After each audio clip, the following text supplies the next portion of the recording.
Hello, dear one. I think there is some kind of a false belief that we're safe as long as we stay in the false matrix, as if it is not safe to leave the false matrix. And of course, that's understandable because that's all we know. That's all we have been programmed to believe. That's all we have been engaging in. So it does not feel safe to leave behind what is familiar and that seems to have kept us safe and keep moving along in the world. And still, many, many people feel okay about that. They are still identified with the false matrix, with the old paradigm, and believe that by keeping engaging in it, they will find safety, security, and their needs met. And yes, that certainly happens. I'm not going to deny that. But it only fulfills a certain portion of the needs, which are the ones that are dependent on the false matrix. They are not fulfilling the deeper longing in our heart. So I think we are at some kind of a jumping off point where, if I leave the false matrix and everything that is familiar, that I grew up with, that everybody I know trusts in, but I don't feel satisfied in it anymore. Like, well, what to do? But there is that sense of safety and security that makes it really hard to let it go.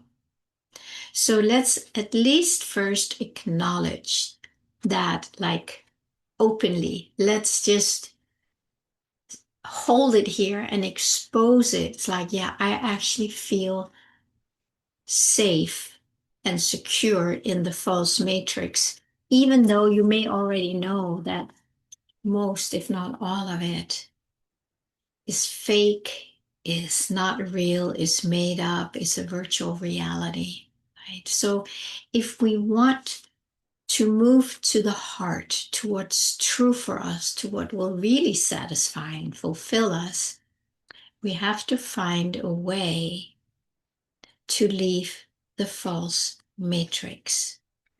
And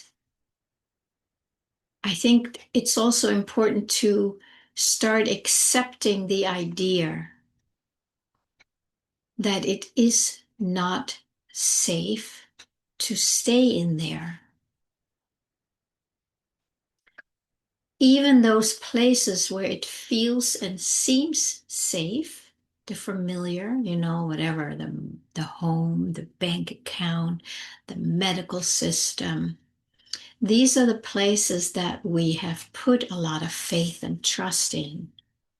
But, and they have kept us, safe in a way that we survive.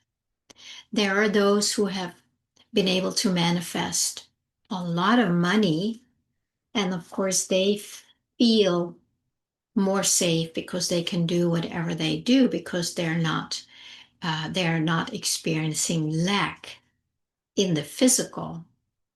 But and that might be very satisfying for a while, maybe a long while, maybe lifetimes, until we come to this point where so many of us are now that it is just not satisfying anymore. But we don't know what else to do. There is still this false belief that it is safe to stay in the matrix, and it is not safe to leave the false matrix. So we need to really kind of massage that experience and just acknowledge it and be present with that. Because if we don't take a deeper look at it, if we don't make that belief really conscious, we will stay in that humdrum and we won't get out. So today, I just want to make that um, suggestion that maybe it is not safe to stay in the false matrix. Maybe there is another way.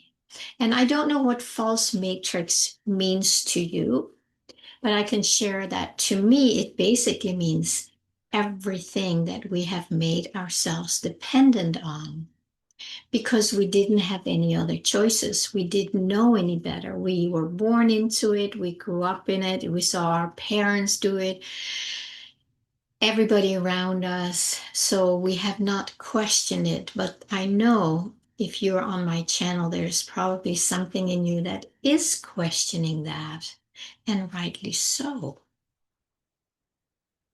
So let's question that. Is it not safe to leave the false matrix? And I'm posing that question to you, my dear. And you can ask that, do you feel safe in the false matrix?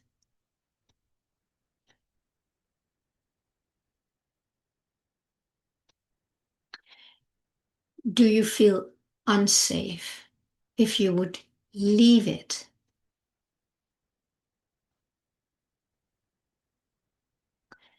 And if you still feel it's safe to stay there and it's not safe to leave it, you have not accessed something deeper in you where true safety lies and lives and comes from.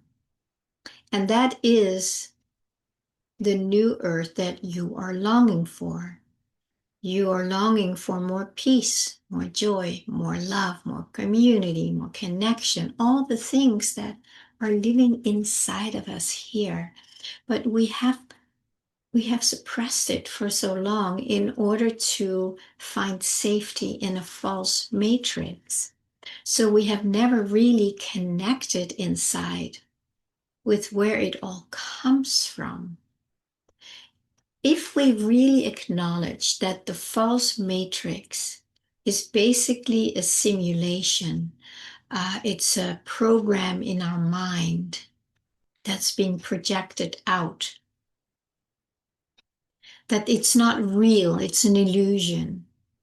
If we acknowledge that, then you must also acknowledge that, well, then whatever safety I'm looking for cannot be out there because there's really nothing out here. It's just something that's crumbling and it has form, it has shape, it looks real.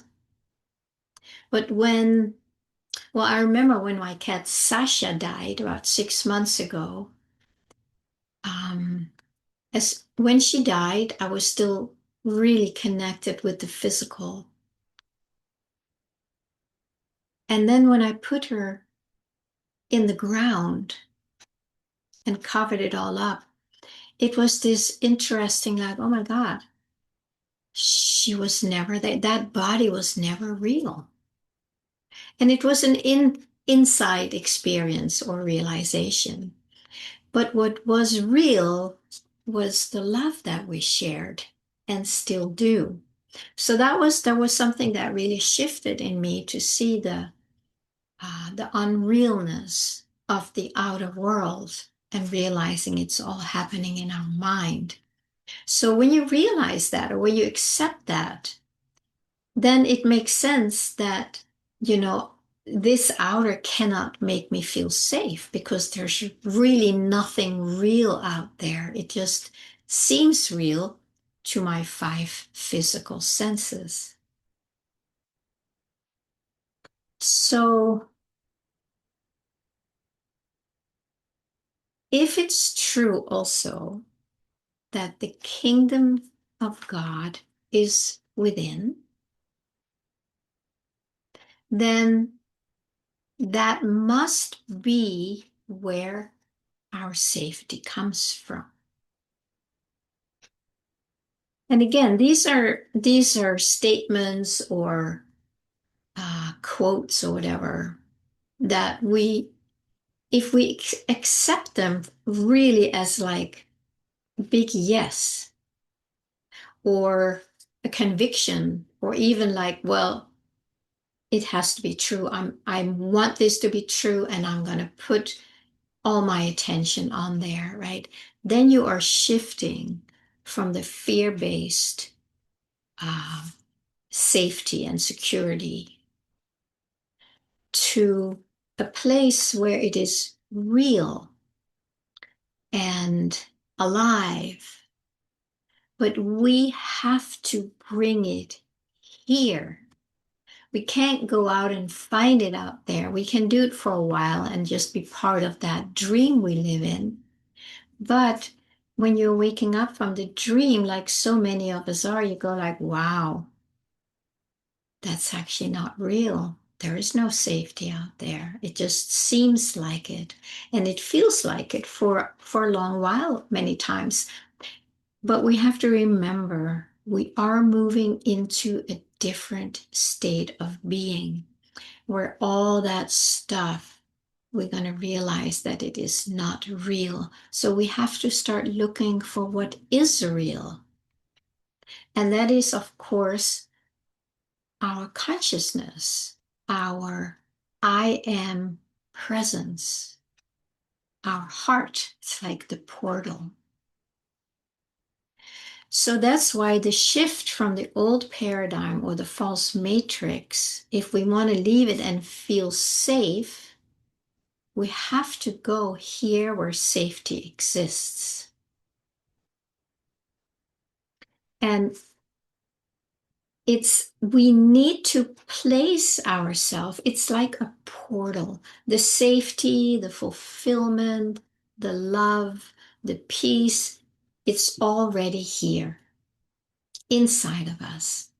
Outside too, but we're not experiencing it because we still have this fear filter that makes us look like, oh my God, it's different, it's scary out there. I need to do something to stay safe. But it's all involving the false matrix, the external. So we really need to enter into this portal. Is there a portal? It's, I'm using words. Sometimes it's hard to explain it. But there is no real portal outside of who you are, outside of who I am. I am the portal, not Pernilla. No, no, no, no, not your name. I am the portal. So that's why when muster up the courage to leave the false matrix in here and say, okay, I'm going to go here and feel into what is in here. What is this world that is safe? How does that manifest and express itself? How do I get in touch with that? And then you go here, and then of course, meditation and prayer as a way of being open to receiving the answers, not to ask for something. Well, asking to see, for your eyes to be opened, for your ears to be open, so you can actually see what is real. And then we are here in our own I am presence. That is the portal. I will put a little poem I wrote some years ago. I think it's called I Am the Portal. I am. So it all comes down to we have to come into this I am presence that we are and start realizing that that is who and what we are. And that is where the safety lies. That is where fulfillment is and comes from. And by us consciously being that portal, we literally open up to what's behind the portal, because now we are here. And now we can open up to it and let it come through. And that is why prayer is really a listening attitude to this. And that takes practice. And it takes practice to learn to trust it and to get it, you know. But this is the place where safety already is, always has been. So if we can make a conscious choice to start leaving the false matrix, because it is crumbling, soon you won't be able to hold on to the things that you know you put safety into, because it is crumbling. And that is because this is coming up more. So now we can go here and leave this behind, let it crumble, come in here, be an open vessel, connect with others who are also on that path. It's so much more fun and easy when you do it with others, seriously. So when you come together and you make yourself available for that, you start listening together individually, sharing maybe. You can totally do it on your own too, but it is nice, you know, that we don't have to do it all on our own. And then you just start making yourself available for your I am presence to come into this 3D world, which is crumbling, but it is kind of bringing it in. And as it crumbles, I don't know much about the different dimensions. That's not been something that's been revealed to me, but it seems to me like when the 3D crumbles and we sit in this portal as who we are, it's like a new dimension comes out, right? Maybe it's 4D. I think 4D is the heart. Maybe it's 5D. I don't know. I can't say that for sure. But the 3D is crumbling as we let this come through, because it's a lower dimension and it doesn't fit into this higher dimension. I don't know if this makes sense. Maybe it totally resonates with you. Either way, feel free to comment below. I would love to hear what your experience is. And if this is like, you know, something that you can kind of feel the truth of it, but you can't really take it in yet, please reach out. You know, if you want to do some one-on-one work with me, you know, that's probably going to help you anchor in to what is true and real in you. And I would be honored if I could support you in that. Please like, subscribe, share, and comment if you feel moved to, and reach out if you need to. Have a beautiful day, my friends.